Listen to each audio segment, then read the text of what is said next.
आप दुश्मन हैं मुसलमानों के, उसका सबूत ये बिल है।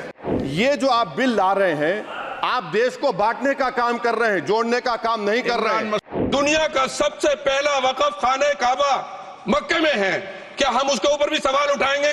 क्या कुरान में क्या लिखा है, फिक़ा में क्या लिखा है, इस्लाम में क्या लिखा है, ये आप तय करेंगे या मैं तय करूंगा? सर, इससे हम मजहब में दखलंदाजी कर रहे हैं। आप सर्वोच्च न्यायालय के आदेश के बावजूद इसको हटाना चाहते हो। मान्यवर, ये सीधे सीधे कानून के खिलाफ वर्जी है। संविधान की अगर धज्जियां उड़ाने का काम आप करने का काम कर रहे हो, हम इसका पुरजोर विरोध करेंगे। Thank you, sir. Sir, I have given a notice under Rule 72 to oppose the Waqf Amendment Bill. Sir, I oppose the introduction of the bill under Rule 72(2) on the grounds that this House does not have the competence to make these amendments. This bill patently violates the principles provided in Article 14, 15 and 25. Sir, it is both discriminatory, arbitrary. It is a grave attack on the basic structure of the Constitution as it violates the principle of judicial independence, separation of powers. Sir, one thing has to be understood, that the Waqf management of a property is an essential religious practice for a Muslim. By denying legal recognition to Waqf al-Awlad under Clause 4 and Waqf by user under Section 3(r)(1), government has sought to severely restrict how Muslims can manage their Waqf property. Sir, in fact, Hindu endowment boards, I challenge, Hindu endowment boards are recognized even by usage and custom. Here you are asking for documentation. No existing law, whether non-religious or personal, limits the right of a person to will their property or dispose it. But what you are doing over here, a Hindu can give through will his complete property to his daughter or son. I as a Muslim cannot do, I can only give 1/3. But what you are doing, I can gift, but I cannot give it in the name of Allah subhanahu wa ta'ala. Now you are stopping me from praying.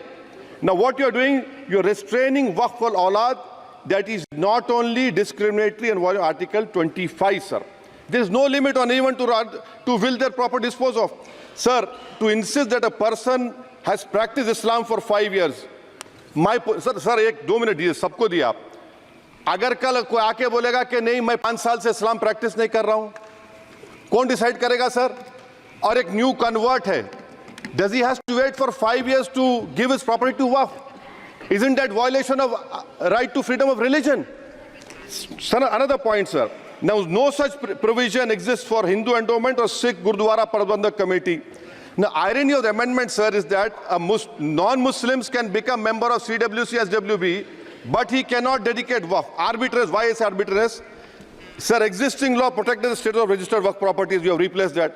By empowering collector to determine title, you are violating principle of rights of justice, that one may not be a judge in their own cause. Section 61.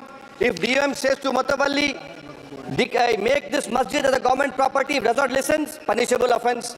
This is against separation of powers, part of which is basic structure. This bill excludes tribunal decisions from being final. If collector has been replaced by tribunal, and who is going to sit in the tribunal? A retired government judge and a retired government employee. How can the nominee be a part of this composition, sir? In our... Okay. आप detail में बोल देना officer. Sir मैं खत्म कर रहा हूं। Secretary level officers can be appointed technical members. 83 states that joint secretary added tribunal. Waqf properties, sir, are not public properties. By removing Waqf by user, this government wants to take over Dargah, Masjid and Waqf properties. Sir, take this example of 107. You have made it more difficult to be removed. Encroachment happens. Section 37 removes protection to Waqf properties. Section 40 prejudicial amendments. And the government is, sir, government बोल रही है. Sir मैं खत्म कर रहा हूं sir, आधा minute. Government कह रहे हैं कि हम महिलाओं को दे रहे हैं. मुझे यकीन है कि आप बिल्किस बानो को और ज़किया जाफरी को मेंबर बनाएंगे, मुझे यकीन है. मैं आपसे जानना चाह रहा हूं सर कि ये जो आप बिल ला रहे हैं, आप देश को बांटने का काम कर रहे हैं, जोड़ने का काम नहीं कर रहे हैं. आप दुश्मन हैं मुसलमानों के, उसका सबूत ये बिल है. मैं वाहिद आदमी हूं इस सदन में जिसमें 1 मैन कमेटी आपके द्वारा बनाई गई सरकार के, और मैं उसमें पेश हुआ 123 प्रॉपर्टी में. जस्टिस आर्यन ने जो रिपोर्ट पेश की, आज तक वक्फ बोर्ड को नहीं बताया गया, चूंकि वो आपकी मंशा के खिलाफ थी और गवर्नमेंट की मंशा के मुताबिक नहीं थी.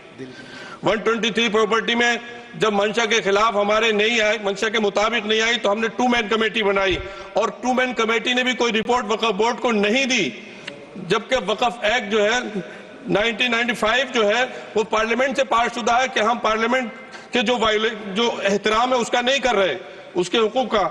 इसी तरह से सर सूबाई हुकूमतों को इख्तियार दिया गया। सर हिंदू एंडोमेंट में जो कर्नाटका और तमिलनाडु में है वहां कोई मुस्लिम नहीं हो सकता, और 26 में आर्टिकल 26 का वायोलेशन है। 4 धाम में ये लिखा हुआ वाज़े तौर पर कि सिर्फ हिंदू होगा। बिहार उड़ीसा में भी यही लिखा हुआ है। पंजाब हरियाणा में गुरुद्वारा प्रबंधक कमेटी में सिर्फ सिख होगा ओनली, और ये उनका अधिकार है जिसको माना गया है। लेकिन मुस्लिम के साथ में यह अन्याय क्यों है? और सुन लीजिए सर मैं आपकी तवज्जो के चाहता हूं, दुनिया का सबसे पहला वक़फ़ खाने काबा मक्के में है। क्या हम उसके ऊपर भी सवाल उठाएंगे कि वहां पर भी हमारा कोई हिंदू भाई हो? हम अपने वकार को, अपनी इज्जत को, अपने मुल्क की, अपने शान को, अपने संविधान को खुद अपने पैरों तले रौंद रहे हैं। और वक़फ़ एक मुसलमानों का मजहबी अमल है, एक मजहबी फरीजा है। इससे उनको महरूम कॉन्स्टिट्यूशन के जरिए से भी कोई ताकत नहीं कर सकती। सर ये हम बहुत बड़ी गलती करने जा रहे हैं, जिसका खुमियाजा हमें अभी नहीं सदियों तक हम भुगतते रहेंगे, क्योंकि हम खुद अपने कॉन्स्टिट्यूशन को, संविधान को, उसकी पामाली कर रहे हैं। अगर हमें इस सिलसिले में, मैंने सर पूरा मैंने उसको मध्यम से पढ़ा है और मैंने पूरी 40 तरामीम जो उसमें गलत है उसको लिखकर जो है वो मैं लेकर आया हूं। सर इसके जरिए से सरकारी अमले को बाज़ाब्ता तौर पर यह हक आखिर लोग कलेक्टर को दिया जा रहा है, सर्वे कमिश्नर के इख्तियारात खत्म किए जा रहे हैं। आखिर सर्वे कमिश्नर भी तो गवर्नमेंट ऑफ इंडिया का होता है। सर ऐसे कैसे कर सकते हैं हम? और फिर सर उसमें मेरे मजहब के मुतालिक चीजें हैं तो वो कैसे कोई दूसरा तय करेगा? क्या कुरान में क्या लिखा है, फिका में क्या लिखा है, इस्लाम में क्या लिखा है, ये आप तय करेंगे या मैं तय करूंगा? सर इससे हम मजहब में दखल अंदाजी कर रहे हैं, इंटरफेरेंस ऑफ द रिलीजन कर रहे हैं। सर इस तरह के कवानीन से मुल्क की साख को नुकसान पहुंचेगा।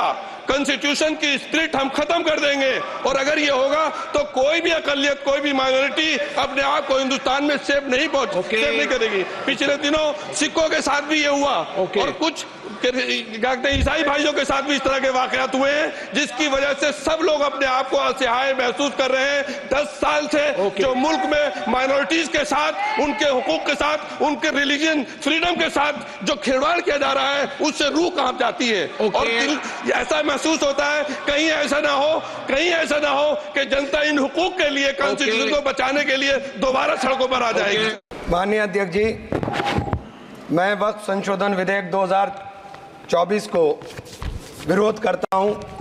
मान्यवर, हम लोग संविधान की कसम खा करके यहाँ आए और इस संविधान की धज्जियां इस विधेयक के अंदर उड़ाने का काम किया जा रहा है। आर्टिकल 15 के अंदर धर्म, नस्ल, जाति, लिंग, जन्म स्थान के आधार पर भेदभाव करने को, मान्यवर मैं आपकी हंसी को समझ रहा हूं, लेकिन ये बहुत गंभीर और महत्वपूर्ण विषय है। अभी हमारे माननीय सदस्य कह रहे थे कि मंदिर और मस्जिद के मसलों में फ़र्क नहीं कर पा रहे। मैं बताना चाहता हूं, वक्फ बोर्ड मस्जिदों का प्रबंधन करने का काम करता है। वक्फ बोर्ड के तहत ही मस्जिदें सारी की सारी आती हैं, और वक्फ बोर्ड की शक्तियों को आप ख़त्म कर करके डीएम राज ला करके उन तमाम प्रॉपर्टीज़ के ऊपर लगभग 8 लाख एकड़ प्रॉपर्टी पूरे देश के अंदर वक्फ बोर्ड के पास है। आप वक्फ बोर्ड की प्रॉपर्टियों को खुर्द-बुर्द कराने की जो साजिश लोग कर रहे हैं, उन साजिशों को बल देने का काम कर रहे हैं। साथ मैं आप माननीय अध्यक्ष जी आपसे कहना चाहता हूं कि आर्टिकल धारा 9 के तहत ये जो CWC संरचना में बदलाव किया गया है, मैं मान्यवर बताना चाहता हूं कि बंदोबस्ती प्रबंधन के अंदर जब दूसरे धर्म का व्यक्ति शामिल नहीं किया जा सकता, तो वक्फ बोर्ड के अंदर ये शर्त क्यों लगाने का काम किया जा रहा है? और आप अगर शर्त भी लगा रहे हैं तो मैं आपसे एक बात पूछना चाहता हूं कि जो कब्जे पर प्रॉपर्टी के ऊपर पूरे देश के अंदर वक्फ की प्रॉपर्टी के ऊपर कब्जे हुए हैं, उन कब्जों को कब्जा मुक्त करा करके अगर कानून लाते कि उनको कब्जा मुक्त करा के वहां पर हम लोग शिक्षण संस्थाएं चलाएंगे। जिस आदमी ने वक्फ की प्रॉपर्टी, वो प्रॉपर्टी इस नियत के साथ वक्फ की कि आने वाली नस्लों के अंदर राय खुदा के अंदर फलाह के काम किए जा सकते हैं, उन फलाई कामों के लिए ओके, उन फलाई कामों के लिए अगर इन अध्यक्ष जी 2 मिनट के लिए 2 मिनट अभी नहीं, 1 मिनट दे दीजिए। 1 सेकंड भी नहीं। श्री GM बाल योगी, नहीं, श्री GM हरीश बाल योगी। Thank you, Speaker sir. 1 minute को बात, हाँ खत्म कर, कंक्लूड कर। मैं माननीय अध्यक्ष जी कंक्लूड कर रहा हूँ 1 सेकंड के लिए। मैं इसके अंदर धारा 40 को माननीय अध्यक्ष जी हटाने का काम किया। इसके अंदर सर्वोच्च न्यायालय की सिविल अपील संख्या 7812 7814 ऑफ महाराष्ट्र राज्य वक्फ बोर्ड बनाम शेख यूसुफ भाई चावला अन्य के तहत प्रावधानों की जांच की धारा 40 के प्रावधानों की जांच की। अपने फैसले के पैराग्राफ 170 के अंदर बहुत स्पष्ट रूप से माना कि एक बहुत अच्छा कानून है। आप सर्वोच्च न्यायालय के आदेश के बावजूद इसको हटाना चाहते हो। मान्यवर, ये सीधे सीधे कानून के खिलाफ वर्जी है। हम कहना चाहते हैं कि संविधान की अगर धज्जियां उड़ाने का काम आप करने का काम कर रहे हो, हम इसका पुरजोर विरोध करेंगे और पुरजोर विरोध करने का काम करते हैं। बहुत बहुत धन्यवाद।